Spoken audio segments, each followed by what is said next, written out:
People love to throw the phrase life-changing around for nearly everything. Your first time trying your favorite food, meeting the love of your life, your first time seeing a foreign country, seeing the Yoruichi bath scene from Bleach for the first time. All of these things, equally important, can awaken something within a person. Trying that flavor that will define the rest of your life. Finding a person that you care about more than anything on this planet. That feeling when you realize there's so much more to the world than the small home and country you grew up in. Or for a special few people, through hard work and suffering, you finally realize that you like cat girls. Oftentimes, people refer to the first anime they watched as life-changing, and who can blame them? Watching ninjas jump from tree to tree and cast epic jutsu, watching Goku scream so loud that his hair turns gold and shoot laser beams out of his hand, seeing the beautiful story of a kid with heaps of anxiety developing a relationship with the very girl that he grew up bullying, realizing that you love it when girls are mean to you.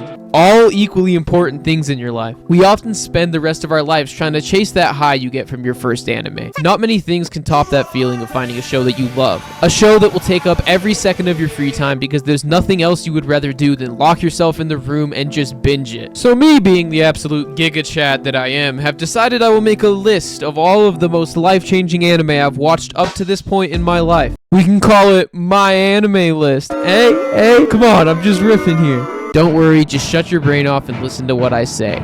Rem is your waifu. Rem is your waifu. Rem is your waifu. And now that we are all men of taste and culture, we can start with this list. But let's not stall any longer and just hop in.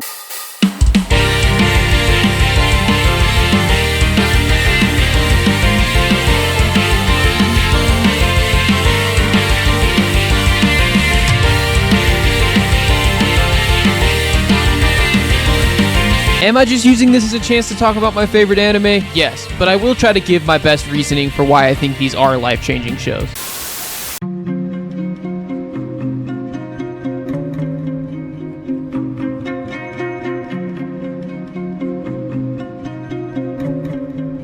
Farmland Saga is truly one of the greatest modern-day anime. It's one of those shows that truly transcends just anime or entertainment. This is a story that will stick with you for the rest of your life. It feels less like a TV show you're watching and more like a piece of literature that will go on to define aspects of your life in the future. It truly is an epic tale. Season 1 is full to the brim with hype action, revenge, war, politics, femboys, everything that an anime needs to get the normie fans in. Thorfinn is a character with one thing on his mind: revenge, and he doesn't need any more than that. Family, morals, even respect for himself. None of that mattered to Thorfinn compared to the thought of revenge. Season 2 of this show has one of the most ambitious changes in story directions I have ever witnessed. It substitutes the raw action of the first season for a more laid-back and character-driven story. While Season 1 Thorfinn will be charging a big man, swinging a log. In Season 2 he wants to learn how to farm. Oh no, the prince has been kidnapped. Our fields got torn up. Do me to the death, Askeladd. We got the seeds planted. While Season 1 had a femboy, in Season 2 the femboy grew up.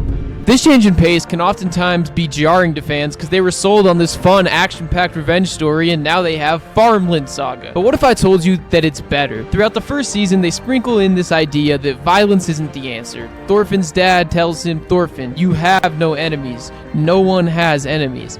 The idea of becoming a true warrior, not through means of violence, is sprinkled throughout the entirety of the first season, which brings us to the start of the second season. Thorfinn is an empty shell of a human. He's just living his life by the beats and just surviving without actually living for anything. After losing the thing he spent so long chasing, he gives up on his life. But with each interaction he has, every person he meets, and every hurdle he overcomes, Thorfinn begins to realize what being a true warrior is. He gets in situations where you think, oh, maybe he'll snap back to that bloodthirsty monster we all loved from the first season. But when he ends up never doing that, you're left with more satisfaction than you would have if he snapped back to his Season 1 self. And we get great moments like Thorfinn saying, "I have no enemies." No one is beyond redemption. He learns to forgive people for their actions and even to forgive himself. And the difference in the themes of the story and the setting it's placed in is amazing. Taking this story about how violence isn't the answer and placing it in the time of the Vikings, the most bloody and gruesome time in human history, is absolutely genius. It is truly one of the greatest examples of character development in all of fiction, and after watching this show, you will realize you truly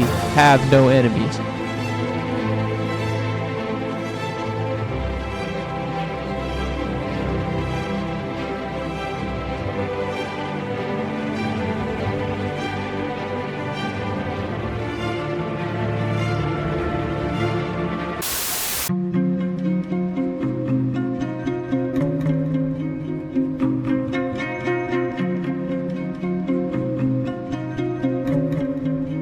There's not a whole lot I can say about Fullmetal Alchemist Brotherhood that hasn't already been said. This show is ranked #1 on my anime list for a reason. Wait, it's not the #1? Nah.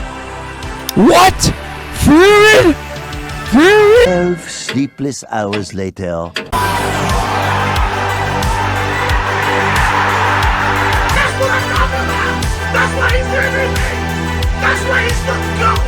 Guys, I have now reformed to a man of culture, a Freerin fanboy. A lot of different shows will bring up philosophical questions, but not a lot of anime will just straight up tell you how they feel the way Full Metal does. From episode 1, they drill the law of equivalent exchange into your head. You can't gain anything without losing something first. Everything requires sacrifice. That's the basis of their power system, alchemy. This can be applied to real life as well. You'll never gain anything without losing something, whether it's your time, your money, or even just your mental sanity after watching something like Cyberpunk Edge Runners.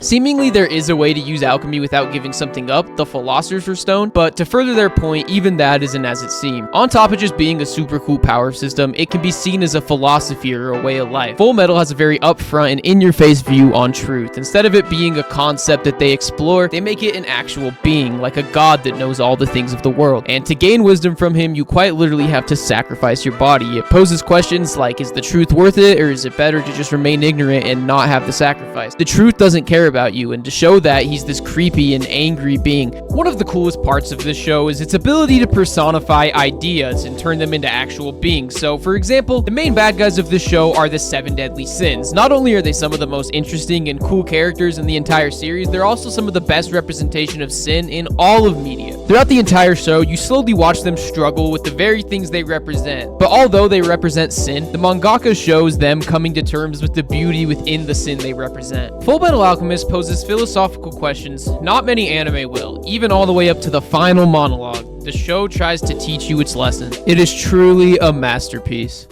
There's no such thing as a painless lesson. They just don't exist. Sacrifices are necessary. You can't gain anything without losing something first. Although, if you can endure that pain and walk away from it, you'll find that you now have a heart strong enough to overcome any obstacle. Yeah, a heart made full metal.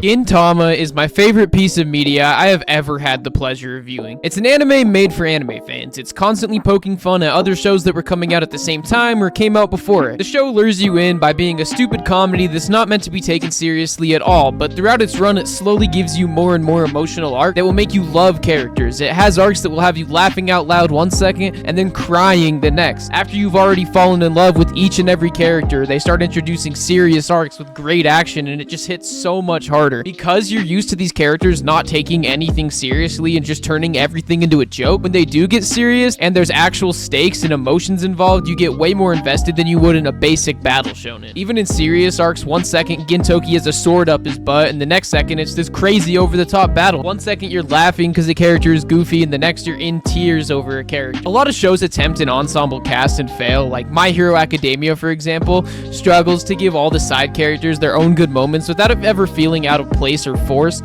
But Sorachi, the mangaka of Gintama, is able to make each and every character compelling in their own way, and the episodic nature of the show allows you to have whole episodes focused on characters other than the main cast, and it doesn't feel like it's taking away from the story. This means that later in the series, when like the serious moments come, each character is given their own chance to shine, and they have their own place, like without feeling as if they're taking away from the other things going on. And I strongly believe that episode 300 through 369 is the greatest stretch in anime ever. It has 3 of my favorite arcs of all time: the Farewell Shinsengumi arc, the Shogun Assassination arc, and the Silver Soul arc. And even though the show's a comedy, it is not afraid to get serious, and when it does, it by far has some of the best plot development in any anime. Also, sorry for the drop in like editing quality here and like comedy. I just wanted to talk about Gintama, but it's really hard to get Gintama clips for YouTube videos.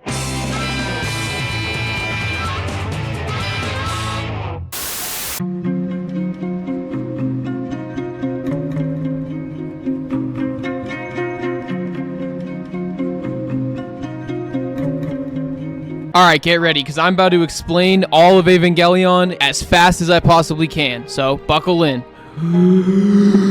Yeah, no, there's no way I'm doing that. And because I don't want to do that, I decided to ask ChatGPT to describe Neon Genesis Evangelion to me as if it was describing it to a child. So here's that description. Okay, so imagine you have these really big robot toys, right? And they're fighting these super weird monsters, like really big ones. But then instead of just boom, boom, they start talking about feelings and stuff. And there's this boy who's like, I don't want to pilot a robot, but he has to, because otherwise the monsters win. And then there's this penguin, but nobody knows why. It's like a big puzzle where the pieces keep changing shape and color, and sometimes they even cry. But hey, it's still super cool because robots. Yay! So that might be the all-time best description of Neon Genesis Evangelion, and I'm not going to try to explain it to you guys, but I will say this show came out at a time where people didn't focus on mental health as much, and this show really focuses on mental health and learning to love yourself. I watched it at a time in my life where I was going through a hard time, and it really helped me, and I just think it is a must-watch for everybody on Earth.